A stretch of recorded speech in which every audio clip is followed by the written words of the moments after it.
Bonjour tout le monde. J'ai le plaisir de m'entretenir avec Denis Leclerc, le PDG d'Ecotech. Denis, tu te souviendras, il y a un an, on s'est tous mobilisés, les forces de la région de Montréal, pour se préparer pour une relance.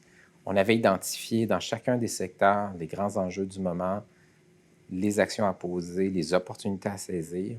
Et je me disais d'entrée de jeu, un an plus tard, comment ça se passe dans le domaine des technologies vertes et de toute la grappe Ecotech? Bien, Michel, merci pour l'invitation.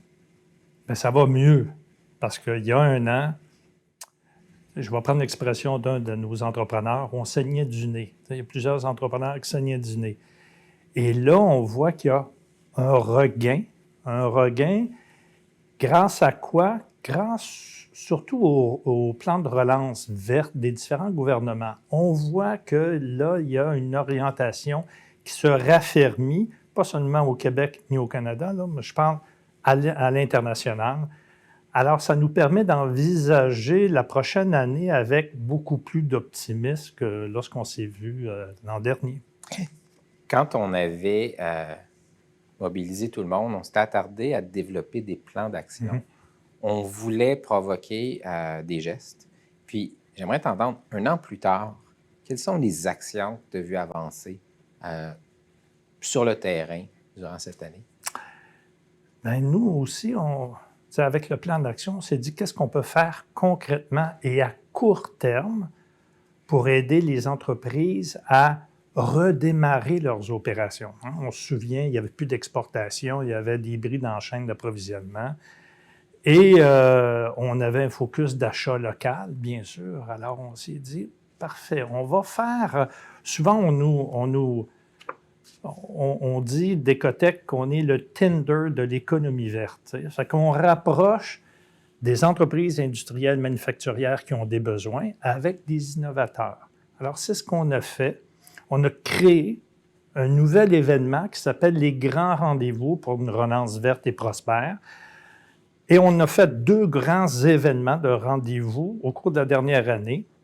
C'est-à-dire, ces rendez-vous-là permettaient à des entreprises de découvrir des innovations d'ici pour les aider dans leur efficacité opérationnelle, d'abord, tout en réduisant leur empreinte carbone ou les émissions de gaz à effet de serre. Alors, on a fait 2 événements, dont un en agriculture.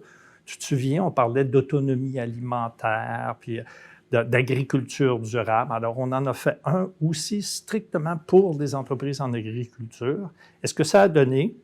Bien, sur 40 défis opérationnels, bien, il y a eu plus de 200 propositions de solutions innovantes qui ont été soumises à ces entreprises. Alors, tu vois, le maillage, c'est ce qu'on avait dit qu'on allait faire et on a fait ça avec les grands rendez-vous.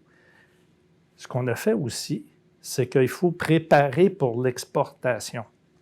Et je t'expliquais que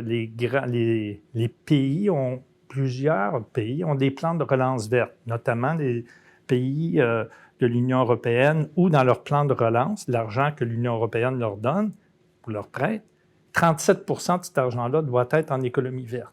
Alors, ce qu'on fait, c'est qu'on fait découvrir aux entrepreneurs d'ici les plans de relance de ces différents pays-là. À quelle place il va y avoir de nouveaux programmes, dans quel secteur pour les aider à cibler ces pays-là ou cibler des partenariats.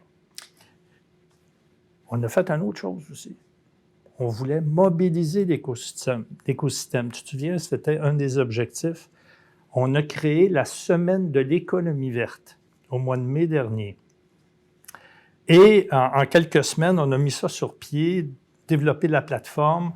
On a eu une vingtaine d'activités tout au cours de cette semaine-là qui a réuni plus de 2000 participants. Alors, on a comme créé un monstre. Là, les gens veulent encore de la Semaine de l'économie verte. Alors, on prépare déjà celle pour mai prochain. Denis, la réalité, à travers ces échanges, on parle beaucoup de la pandémie, on parle de ce que ça a provoqué comme, je dirais, enjeu, puis éventuellement les actions à poser. Mais dans notre cas à nous, ce qu'on se dit, c'est qu'il y a une crise, il y a la pandémie, et il y a cet immense défi planétaire qui est cette transition écologique. Donc, devant nous, là, il y a des opportunités. Peut-être qu'elles se seraient produites de toute façon. Les changements climatiques se produisaient. J'aimerais t'entendre sur qu'est-ce que tu vois qui est le plus important à saisir comme occasion pour nos entreprises dans la prochaine année? Je pense que la crise a accéléré les opportunités pour une transition écologique et énergétique. Okay? Alors, si ça accélère, nous autres aussi, il faut accélérer. Il faut prendre notre place. Comment on va prendre notre place ici? Comment on va aider nos entreprises, nos chercheurs à se distinguer, pas seulement ici au Québec, au Canada, mais également à l'international? Alors, c'est avec ça qu'on regarde, mais on se dit aussi, les gouvernements veulent montrer l'exemple ou ils disent qu'ils aimeraient montrer l'exemple. Alors, il faut les aider, il faut les accompagner. Okay? Alors, au niveau des gouvernements, une de nos initiatives avec le gouvernement, c'est d'aider les sociétés d'État, les organismes publics et parapublics à leur faire découvrir des innovations d'ici qu'ils ne connaissent pas, là. Tu sais. Mais on va leur faire découvrir pour les aider à élaborer leurs appels d'offres publics, pour qu'ils puissent y insérer des critères d'éco-performance, éco-responsabilité. Okay? Alors ça, c'est un aspect, ça c'est nouveau aussi. On s'est dit, on va prendre cet angle-là pour accompagner le gouvernement dans ces objectifs-là. Mais ça, c'est beau, là, mais il faut aller aussi plus vite encore. Et le plus vite encore, c'est aussi à l'international, parce que les technologies propres, une entreprise en technologie propre, là, son marché, ce n'est pas le Québec uniquement, bien sûr, c'est l'international. Alors, il faut se distinguer à l'international. Je te parlais de nos initiatives pour découvrir les plans de relance verte, puis de permettre à nos entreprises de cibler des pays, des territoires, des partenaires pour pouvoir avoir une bonne stratégie d'exportation. Je te dirais, il y a aussi un autre aspect, parce que les plans de relance, là, ça peut contenir certaines mesures qui viennent limiter l'intégration de technologies qui viennent d'ailleurs, hein, parce que tous les gouvernements parlent d'achat local.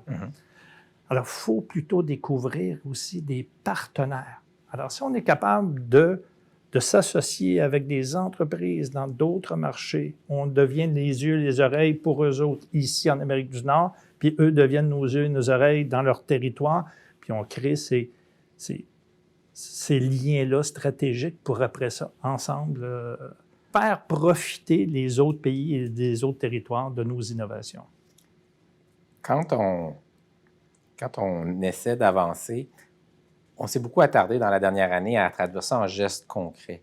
Je t'écoutais puis je me disais, si tu parles aux entreprises, clairement un geste concret, tu le disais, c'est d'accélérer nos processus, d'accélérer notre croissance. Tu dis que les plans vont s'accélérer, puis il faut qu'on s'accélère aussi.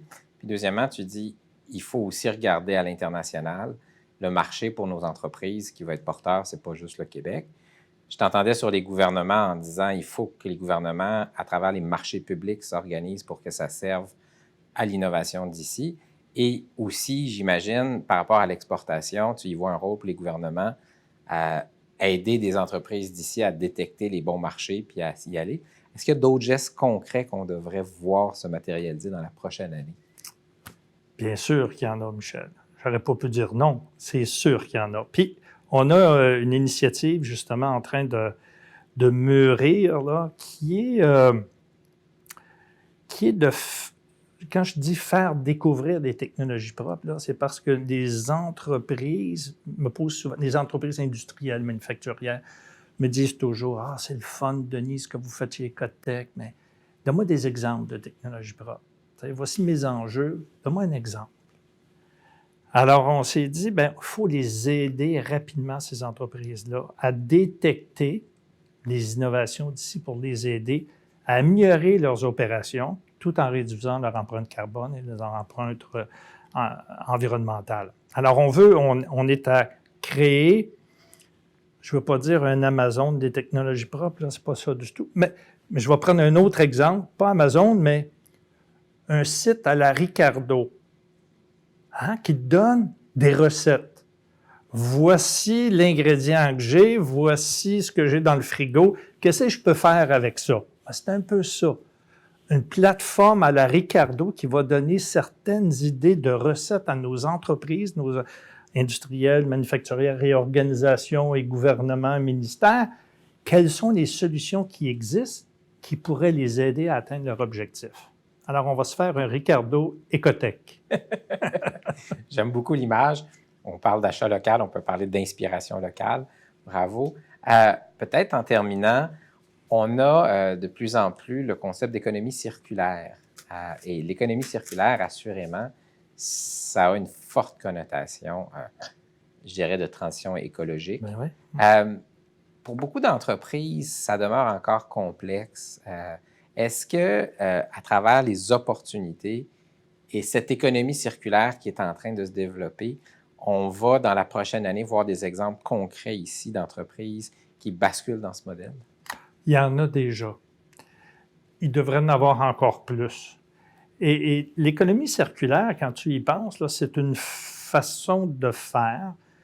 Il y a beaucoup du comportemental là-dedans, mais après ça, il y a beaucoup de maillage parce que si tu veux que par exemple, que ta matière résiduelle de ton opération serve à une autre entreprise ou vice-versa, il faut que tu le fasses, ces liens-là. Ouais. Mais en amont de ça, il faut que tu te dises, je peux d'abord réduire mes matières résiduelles? Peux-tu réduire mes déchets? Là, ça te prend des technologies propres. On réduit tout ça, mais après ça, à la fin pas à la fin, mais disons, durant cette opération-là, il faut que tu trouves des alliances, ce que j'appelle des alliances opérationnelles, qui vont te permettre de s'entraider mutuellement tout en réduisant chacun dans son côté et globalement notre besoin de nouvelles ressources. Tu sais, là, il faut faire mieux, pas avec moins. Il faut faire mieux avec peu.